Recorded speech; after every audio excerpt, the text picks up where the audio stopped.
Japan is one of the most earthquake-prone countries in the world.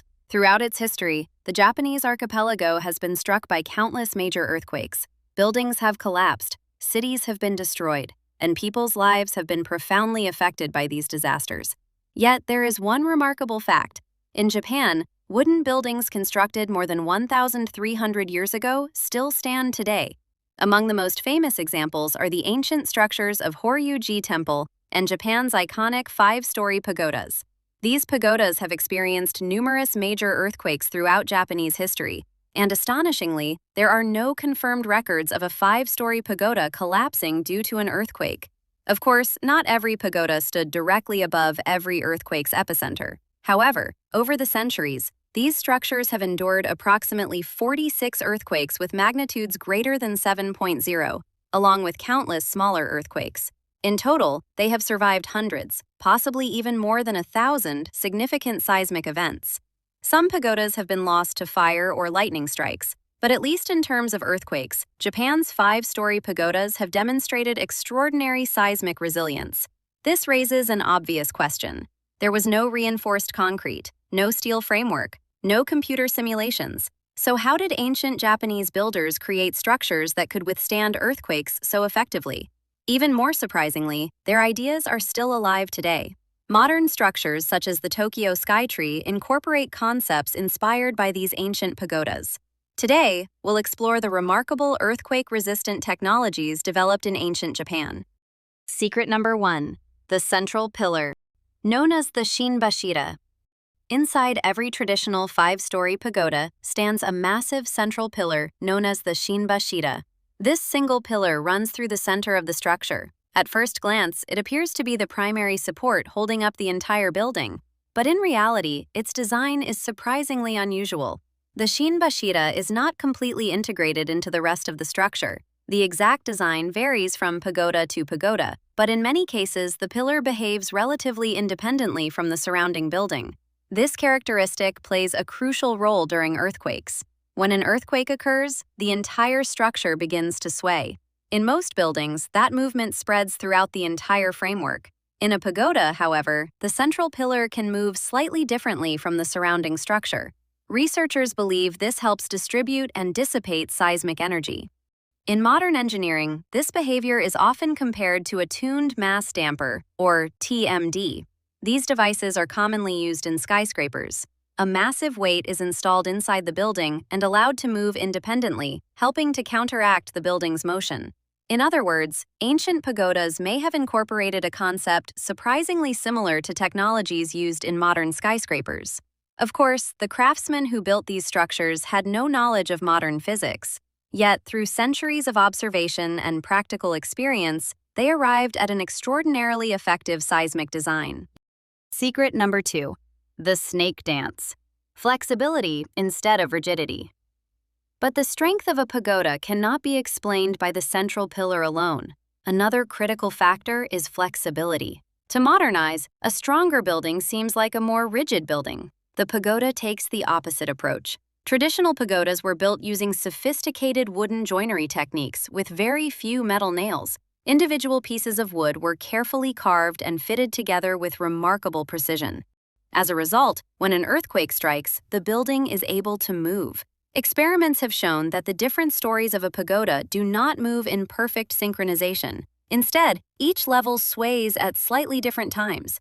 The motion resembles the movement of a snake twisting its body. This phenomenon is sometimes referred to as the snake dance.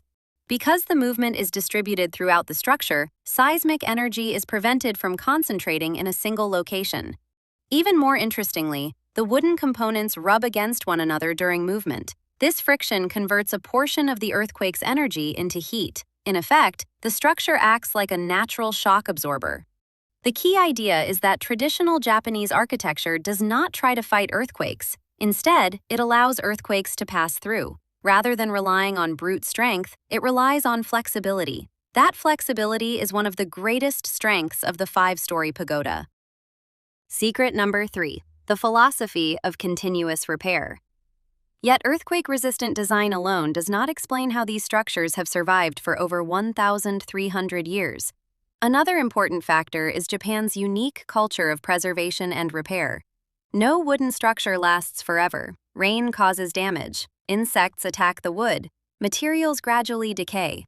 For that reason, pagodas have never simply been left untouched. Over the centuries, they have been regularly inspected and carefully repaired whenever necessary.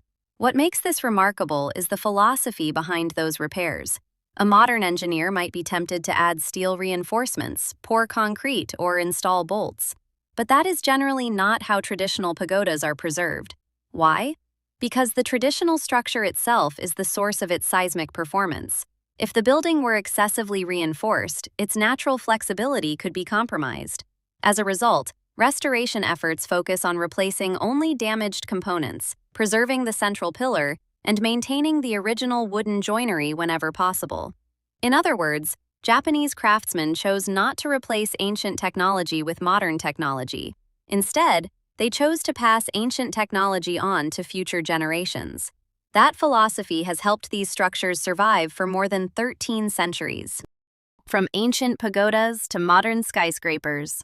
Remarkably, the story does not end in the past.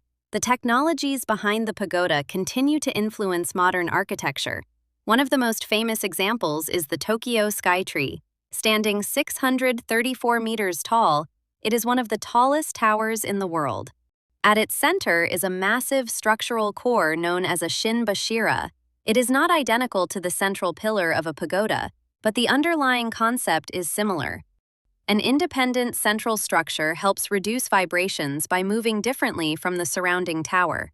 It is, in many ways, a modern interpretation of an ancient idea. A wooden tower from the 7th century, a steel broadcasting tower from the 21st century. The materials are completely different. The scale is completely different. Yet the fundamental concept remains surprisingly similar. This is not a coincidence. It reflects a deeper philosophy in Japanese engineering. Earthquakes cannot be stopped. Therefore, the goal is not to fight nature, but to coexist with it, not to resist every force, but to absorb and redirect it. This philosophy has been passed down from ancient builders to modern engineers. What did ancient craftsmen really achieve? Consider this for a moment. Most of these pagodas were built more than 1,000 years ago. There were no computers, no seismographs, no structural simulation software, no modern materials science. And yet, these craftsmen created buildings capable of surviving repeated major earthquakes for more than a millennium. This was not luck. It was the result of generations of observation, experimentation, craftsmanship, and a deep understanding of wood as a material. Today, we often assume that ancient technology was primitive, but in reality, these builders spent centuries learning from nature and gradually developing solutions that modern engineers still admire. Conclusion. Japan's 5-story pagodas are far more than historical monuments. They embody flexibility that allows earthquakes to pass through, structures that distribute and dissipate energy, a culture of repair that preserves buildings for centuries, and a philosophy of coexistence with nature. That is why they have survived in one of the world's most earthquake-prone countries for over 1,300 years. And their story is not over. The ideas developed by ancient craftsmen continue to influence modern structures, including the Tokyo Skytree. Their knowledge does not belong only in museums. It continues to protect Japanese cities and the people who live in them. In earthquake-prone Japan, wisdom refined over more than 1,000 years remains alive even today. Thanks for watching. Subscribe to Deep Focus Japan for more videos on Japanese society and current issues.